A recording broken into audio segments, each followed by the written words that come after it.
Pessoal, segunda exceção em que o adquirente do imóvel não se torna responsável tributário está prevista no parágrafo único do artigo 130 do CTN.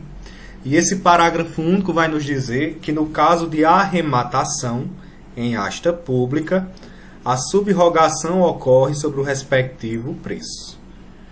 E o que é que acontece nesse parágrafo único do CTN? Em um processo de execução, o processo de execução em si ele vai acontecer quando o devedor de determinada obrigação, seja ela tributária ou não, ele resiste ao pagamento, ao cumprimento dessa obrigação, de modo que o Estado buscará meios de satisfazer o credor com relação ao cumprimento dessa obrigação. E lá no processo de execução, ante a própria resistência do devedor em cumprir a obrigação, o Estado buscará o patrimônio desse devedor para satisfazer o credor, para satisfazer o interesse do credor nesse processo de execução. Então, nesse processo de execução, gente, os bens do devedor vão ser buscados, vão ser apreendidos para satisfazer aquele débito, para satisfazer aquela obrigação. Então, nesse processo de execução, tanto bens imóveis quanto bens móveis podem ser apreendidos, para justamente saldar esse débito executado. Quando há apreensão de um bem imóvel, gente? Quando há essa apreensão de um bem imóvel e o devedor continua resistindo ao cumprimento da obrigação que está sendo executada, a esse débito que está sendo executado, o que é que vai acontecer com esse bem imóvel apreendido nesse processo judicial? Esse bem imóvel deverá ser alienado, para que o preço obtido dessa alienação sirva para a satisfação do credor, certo? Então, no âmbito desse processo judicial, aquele bem imóvel que foi apreendido será devidamente alienado. E essa alienação acontecerá em um leilão judicial. Esse leilão judicial também é chamado, de acordo com a sistemática do CPC anterior ainda, de asta pública. Então, o que seria essa asta pública? A asta pública nada mais é do que o leilão judicial nos moldes do novo CPC. Um leilão no qual aquele bem apreendido em um processo de execução será devidamente alienado para satisfazer o débito que está sendo executado. E aí, com relação à alienação desse bem imóvel, vai adquirir o imóvel que está sendo alienado aquele que der o maior lance. Então, quem der o maior lance vai adquirir o imóvel em asta pública, certo? Vai adquirir o bem imóvel em leilão judicial. E o parágrafo único do artigo 130 do CTN vai dizer o seguinte: quem adquire o imóvel em asta pública, certo? Nesse procedimento aqui de alienação em asta pública, ele não se torna responsável tributário pelos tributos, porventura pendentes desse imóvel que está sendo adquirido. Então, se esse imóvel que está sendo arrematado em asta pública, por exemplo, ele tinha pendência de IPTU, antes dessa aquisição, esse adquirente não se tornará responsável tributário pelo débito de IPTU pendente, como determinaria a regra. Isso acontece porque esse adquirente, de acordo com o parágrafo único do artigo 130, está livre de quaisquer ônus. Ele recebe o imóvel livre de quaisquer ônus, até aqueles ônus de natureza tributária. Tá certo? Então, vejam aqui o artigo 130, parágrafo único, nos dizendo justamente isso. Que no caso de arrematação em asta pública, ou seja, quando alguém adquire o imóvel em leilão judicial, ele estará livre do pagamento de qualquer tributo ainda pendente relativo àquele imóvel, certo? Se o fisco quiser receber aquele tributo pendente, ele terá que descontar essa pendência no próprio preço que foi pago pelo adquirente. Então, gente, nessa aquisição em asta pública, nessa arrematação, o adquirente vai oferecer um lance e ele pagará esse preço. Então, se esse imóvel tinha dívida, tinha débito tributário pendente, esse débito deverá ser descontado do próprio preço que foi pago pelo adquirente, pela pessoa que arrematou esse imóvel, tá certo? Mas ela jamais se tornará responsável tributário nessa situação. Até mesmo porque desestimularia essas alienações em leilões judiciais, tá certo, gente? Então, quem adquire um imóvel em leilão judicial vai receber esse imóvel livre de qualquer ônus. Se houver algum débito tributário, ele deverá ser descontado do próprio preço do imóvel que foi pago pelo adquirente nessa arrematação do imóvel. Tá certo, gente? Uma observação que eu faço para vocês nessa segunda exceção ainda é a seguinte. E se o preço alcançado na arrematação em asta pública não for suficiente para cobrir o débito tributário, poderá o saldo pendente ser exigido do arrematante, do adquirente? É isso? O que é que eu estou perguntando a vocês? Eu estou dizendo que a pessoa que arremata um imóvel, ele recebe um imóvel livre de qualquer ônus, não é isso? E se o fisco quiser descontar aquele débito que estava pendente, ele irá descontar, ele irá cobrar e descontar esse valor do próprio preço que foi pago, né, que foi entregue pelo arrematante nessa alienação judicial. O que é que acontece? E se, após o desconto desse preço pelo fisco, né, se após o desconto do débito tributário no preço pago pelo adquirente, ainda restar débito, o preço não foi suficiente para saldar todas as dívidas tributárias daquele imóvel? Será que nessa situação específica, aquele débito restante poderá ser cobrado do adquirente? O fisco terá essa faculdade de cobrar o restante do adquirente quando o preço pago por ele não foi suficiente para saldar os débitos tributários? E a resposta só pode ser negativa. Se ele recebe o imóvel livre, né, como eu coloquei aqui para vocês, de quaisquer ônus, é lógico que qualquer débito tributário, mesmo após remanescente, né, mesmo aquele débito remanescente após o pagamento do preço, jamais poderá ser cobrado desse adquirente. E esse é o entendimento do STJ, tá, gente? Exposto aqui nesse recurso especial 1.059.102. E o STJ vai nos dizer o seguinte: os débitos tributários pendentes sobre o imóvel arrematado, na dicção do artigo 130, parágrafo único do CTN, fazem persistir a obrigação do executado perante o fisco, posto impossível a transferência do encargo para o arrematante ante a inexistência de vínculo jurídico com os fatos jurídicos tributários específicos ou com o sujeito tributário. Então, nessa situação específica, o fisco não poderá cobrar o valor, né, o débito tributário do arrematante. Se houver débito tributário pendente, ele que vai cobrar do contribuinte, né, do antigo proprietário. Este sim pode ser cobrado, mas o arrematante não, porque ele recebe, ele adquire esse imóvel livre de quaisquer ônus, certo? Inclusive aqueles ônus fiscais. Próxima exceção, né? Aqui a gente já respondeu. Segunda situação, melhor dizendo, de responsabilidade por sucessão. Então, nós vimos aqui os casos de responsabilidade por sucessão, né, a sucessão imobiliária, e nós vimos as exceções à sucessão imobiliária. Então, partiremos para a segunda situação de responsabilidade por sucessão, que se trata da responsabilidade do adquirente ou remitente de bens móveis, a chamada sucessão mobiliária. Então, se a situação anterior se tratava de bens imóveis, não é isso? Agora nós estaremos tratando de alienação de bem móvel. Será que a alienação de bem móvel faz também ser transferido para a pessoa do responsável aquele débito tributário pendente relativo àquele imóvel, da mesma forma que acontece com a sucessão imobiliária, ou haverá alguma diferença, né? A sucessão mobiliária, né, de bens móveis, ela está prevista no artigo 131, inciso 1 do CTN. E o artigo 131 vai dizer o seguinte: são pessoalmente responsáveis. Então, se trata também aqui de uma situação de responsabilidade pessoal, não é, gente? Só o responsável será obrigado a cumprir aquele crédito tributário, a pagar aquele crédito. E aí o artigo 131 vai dispor, né? São pessoalmente responsáveis o adquirente ou o remitente pelos tributos relativos aos bens adquiridos ou remidos. Então, o que é que acontece aqui na sucessão mobiliária? Basicamente, se tratará da mesma regra aplicável à aquisição de imóveis. Aquela pessoa que adquire um bem imóvel, né, da mesma forma que acontece na aquisição do imóvel, vai se tornar, né, responsável tributário pelos tributos pendentes, né, e anteriores à alienação, à aquisição.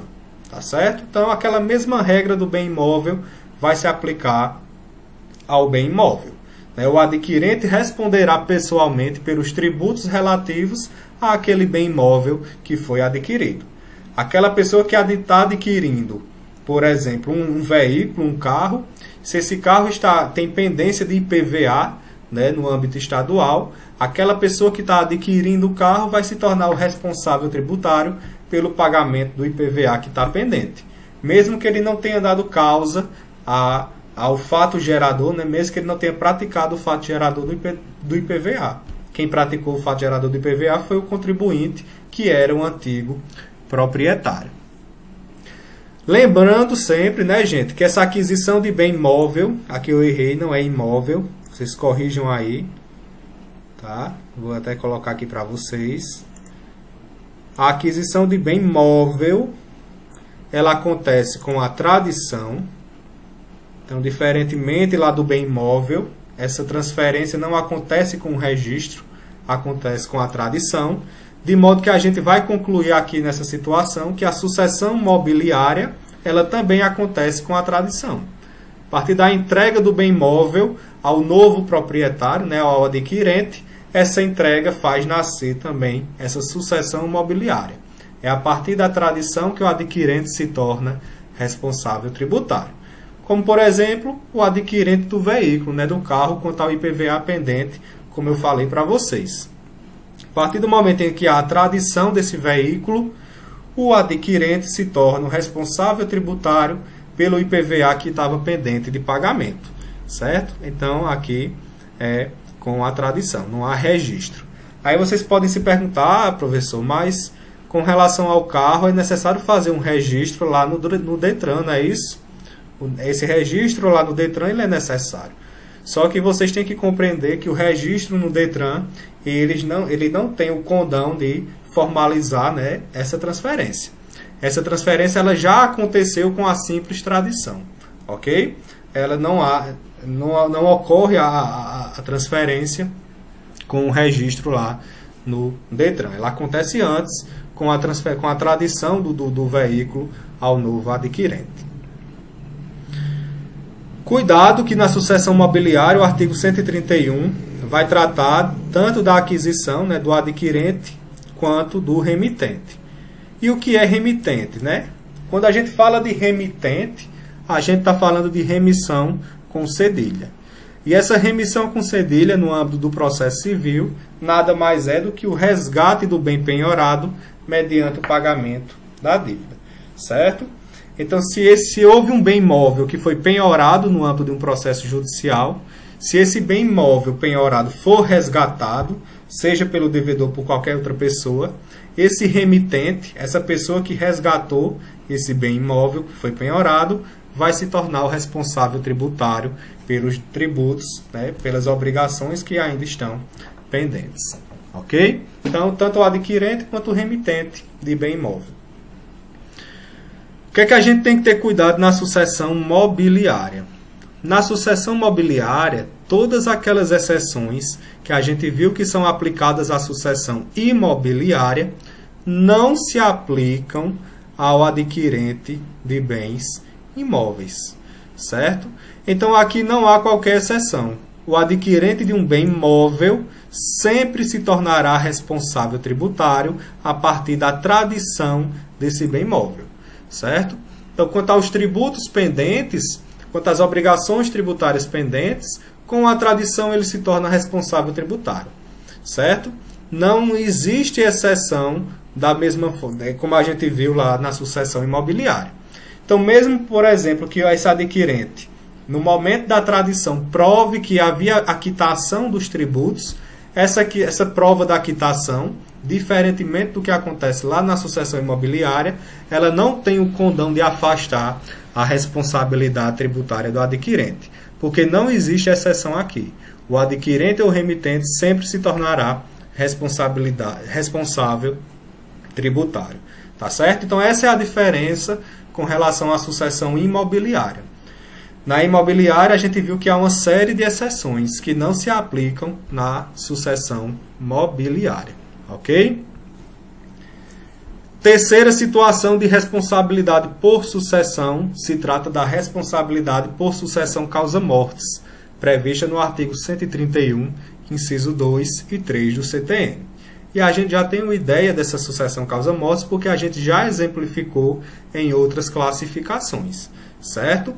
E o que é que diz o artigo 131 do CTN acerca da responsabilidade por sucessão causa-mortes? O artigo 131 vai dizer o seguinte: são pessoalmente responsáveis, ou seja, responsabilidade pessoal, tá, gente? Com exclusividade, com exclusivismo, somente o responsável será chamado para cumprir aquela obrigação tributária. Então, são pessoalmente responsáveis, inciso 2, o sucessor, a qualquer título e o cônjuge meeiro, pelos tributos devidos pelo de cujos, até a data da partilha ou adjudicação, limitada essa responsabilidade ao montante do quinhão do legado ou da meação. Inciso 3, o espólio, pelos tributos devidos pelo de cujos, até a data da abertura da sucessão. E aí, gente, o que é que a gente precisa fazer aqui para melhorar a compreensão desse artigo 131? Para que a gente compreenda de forma adequada o artigo 131, essa responsabilidade por sucessão causa-mortes, a gente vai ter que inverter a ordem desses incisos, certo? Então, primeiro a gente vai analisar o inciso 3, para depois a gente analisar o inciso 2 do artigo 131. A gente vai ter que fazer essa inversão para a gente compreender da melhor forma como é que ocorre essa responsabilidade por sucessão causa-mortes, ok? Então, avançando aqui no assunto, a gente vê lá em direito das sucessões que com a morte há a abertura da sucessão. Então, com a morte do de cujos, abre-se a sucessão e automaticamente há uma transferência do patrimônio do de cujos aos herdeiros, aos sucessores, certo? Então, é com o evento morte, olha aqui o evento sucessório, em que há essa abertura da sucessão e há a transferência de patrimônio para os sucessores.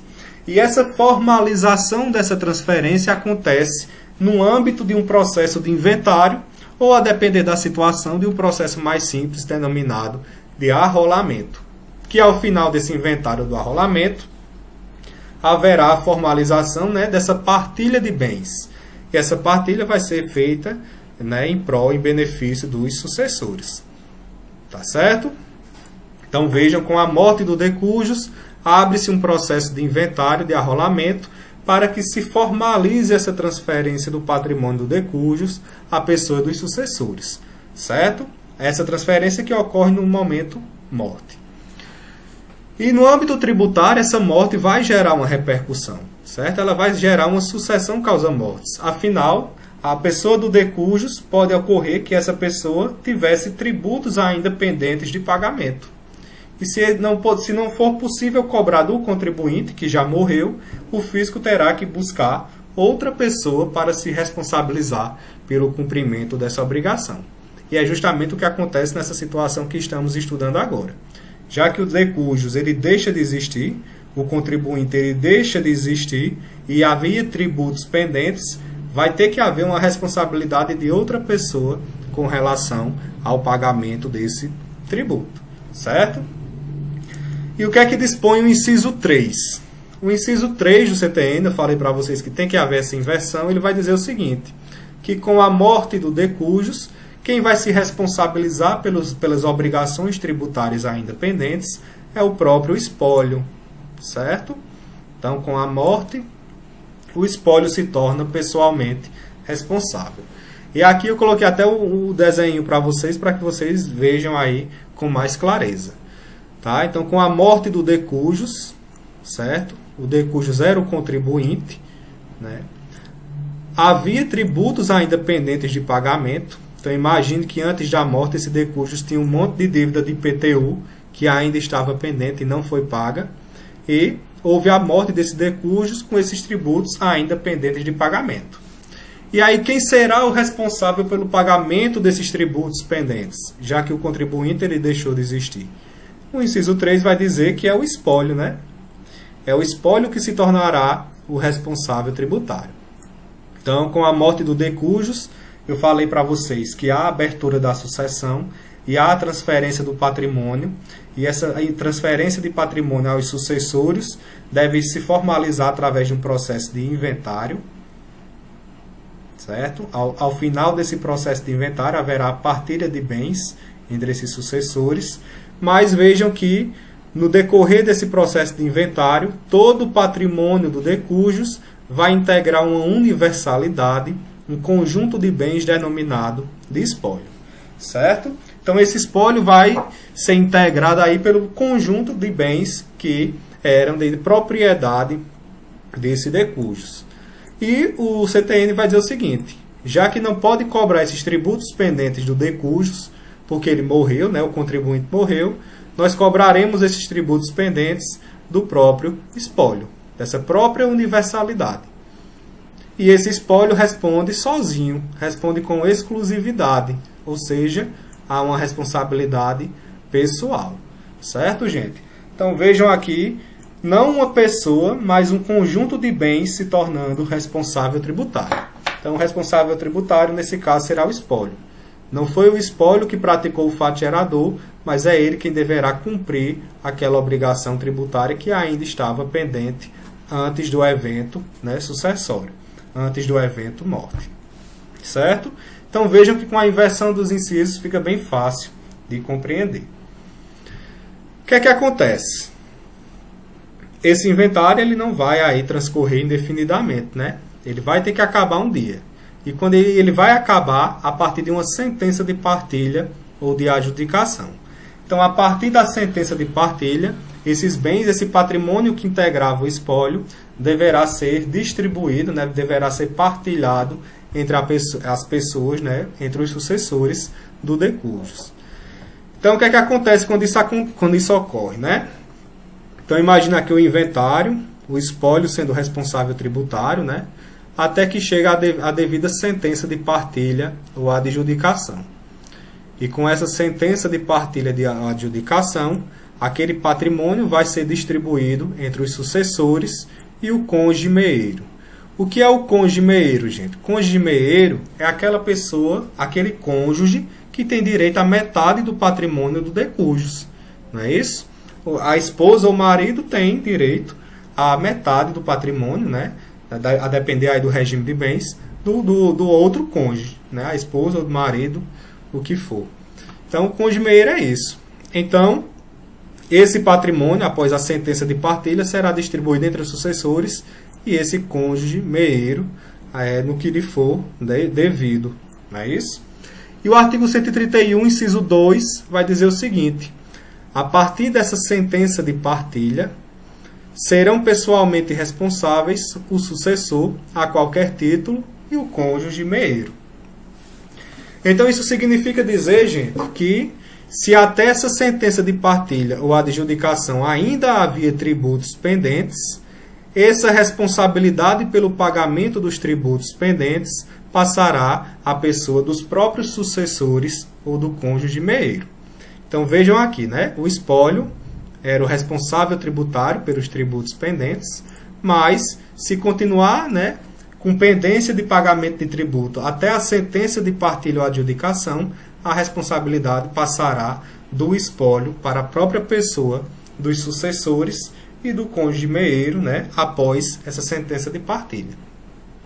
E vejam que o inciso 2 ele diz o seguinte: eles serão responsáveis tributários, né, pelos tributos devidos pelo de cujus, até a data da partilha ou adjudicação, vejam aqui a sentença, né, de partilha ou adjudicação, limitada essa responsabilidade ao montante do quinhão, do legado ou da meação. Então o CTN vai dizer o seguinte: essa responsabilidade tributária dos sucessores e do cônjuge meeiro, ela não é ilimitada. Ela vai se limitar ao valor que eles receberam. Eles não podem ser cobrados por um valor, a título de débito, de crédito tributário, né? Um valor superior àquele valor que eles receberam a título de herança, certo? Por parte do de cujus. Eles não podem ter o próprio patrimônio afetado por um débito tributário de outra pessoa, certo? Eles só serão cobrados até o valor que eles receberam a título de herança, certo? Até o montante do quinhão, no caso do herdeiro, do legado, quando alguém recebe algum bem em testamento, ou meação, no caso do cônjuge meeiro. Então vejam aqui esse exemplo, né? Então, como eu falei para vocês, essa responsabilidade dos sucessores do cônjuge meeiro, ela é limitada ao montante tanto do quinhão a gente trata, né, a parcela recebida pelo herdeiro, desse patrimônio do decujus. O legado é qualquer bem que é deixado pelo decujus em testamento a qualquer pessoa, tá? Ele tem essa possibilidade. E meação nada mais é do que a metade do patrimônio que é devida ao cônjuge meeiro. O cônjuge meeiro, gente, ele pode receber essa meação, a metade do patrimônio, e além disso ele receberá um quinhão, porque ele também é herdeiro. Tá certo? Então veja aqui o exemplo. Então imagina aqui um exemplo do patrimônio do decujus no valor de 100 mil reais. E o que é que aconteceu com esse patrimônio lá na sentença de partilha e adjudicação? A partilha aconteceu da seguinte forma. Desses 100 mil reais, 50 mil reais foi para o cônjuge meeiro, né? A metade caberia ao cônjuge, já que ele é meeiro. E aí sobra 50 mil reais. Desses 50 mil reais, o decujus, ele deixou 10 mil reais em testamento, certo? Ele fez um testamento e deixou 10 mil reais para o seu melhor amigo. Esse melhor amigo não estava ali na lista de sucessão, né, prevista em lei, e ele deixou esse legado por testamento a esse melhor amigo. Lembre aqui que legado é aquele bem que é deixado em testamento, né, o valor deixado em testamento para qualquer pessoa. Então ele deixou esses 10 mil.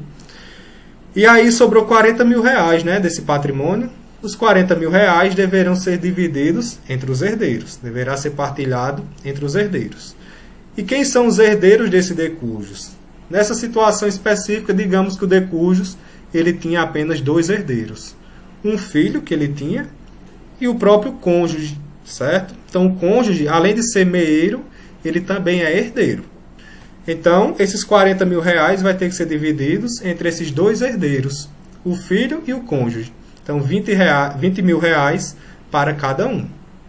A título, e a gente chama essa parcela, nessa fração, de quinhão, que é aquela parcela que é paga ao herdeiro. Então, o que é que acontece nessa situação? Qualquer débito tributário ainda pendente, quando ele for cobrado do sucessor, seja ele, né, a título de legado, quinhão ou de cônjuge meeiro, né, deverá ser limitado ao valor que esse sucessor recebeu. Tá certo? Olha o que diz aqui o artigo 131, inciso 2. Né, limitada a responsabilidade ao montante do quinhão, do legado ou da meação. Então, esse cônjuge meeiro só poderá ser cobrado a título do débito tributário ainda pendente, né, no valor de 50 mil reais, acrescido do valor de 20 mil reais que ele recebeu, né, do quinhão por ele também ser herdeiro. Então, esse cônjuge só poderá ser cobrado no valor de 70 mil reais. Certo? Se o débito tributário é superior a 70 mil reais, infelizmente esse valor restante não poderá ser cobrado desse cônjuge. Certo? Esse valor é limitado ao valor que esse cônjuge recebeu a título de herança. Da mesma forma que esse melhor amigo que recebeu 10 mil reais só pode ser cobrado até o limite de 10 mil reais com relação a esse tributo pendente. E da mesma forma acontece com o filho, né? Esse filho só pode ser cobrado no valor de 20 mil reais, certo? Que foi o que ele recebeu nessa herança. Então há essa limitação sim com relação a essa última parte da responsabilidade por sucessão causa-mortes. Tá certo? Então vejam que essa sucessão causa-mortes ela tem 2 momentos. O primeiro momento é quando o espólio se torna responsável com a morte do decujus, certo? Então se havia tributo pendente, após essa morte, o espólio se tornará responsável e com a partilha de bens, certo? Após o inventário, o espólio deixa de ser responsável e os próprios sucessores e o cônjuge meeiro passam a ser os responsáveis tributários por sucessão. Lembrando que os sucessores e os cônjuges meeiro tem essa responsabilidade limitada ao montante do quinhão, do legado ou da meação. Ok, gente? Qual é a última observação que eu faço para vocês acerca dessa responsabilidade por sucessão causa-mortes? O STJ ele vai dizer que essa sucessão causa-mortes ela não abarca apenas os tributos, certo? Tanto o espólio quanto os herdeiros, né, e o cônjuge meeiro, eles também vão se responsabilizar pelas multas moratórias, né, relativas aí ao decujus. Então, aquelas multas moratórias pendentes também poderão ser cobradas desses responsáveis. E o que são multas moratórias? As multas moratórias são aqueles valores que devem ser pagos pelo sujeito passivo pelo atraso no pagamento do tributo, certo? É a multa de mora, a multa por atraso, como o próprio nome diz, multa moratória. Então é essa a observação que eu faço para vocês desse entendimento do STJ, de que na expressão créditos tributários estão incluídas as multas moratórias. Então, esses responsáveis por sucessão causa-mortes, né, o espólio, os próprios sucessores e o cônjuge meeiro, eles também se responsabilizarão não apenas pelo pagamento dos tributos em si, mas o pagamento das multas moratórias decorrentes do atraso no pagamento desses tributos. Ok, gente? Então, a gente conclui por aqui, né, a gente acaba por aqui. Na próxima aula, a gente conclui esse assunto de responsabilidade tributária, e aí eu já passo para vocês o estudo dirigido que servirá como avaliação da primeira unidade. Ok, gente? Então, tchau e até a próxima aula.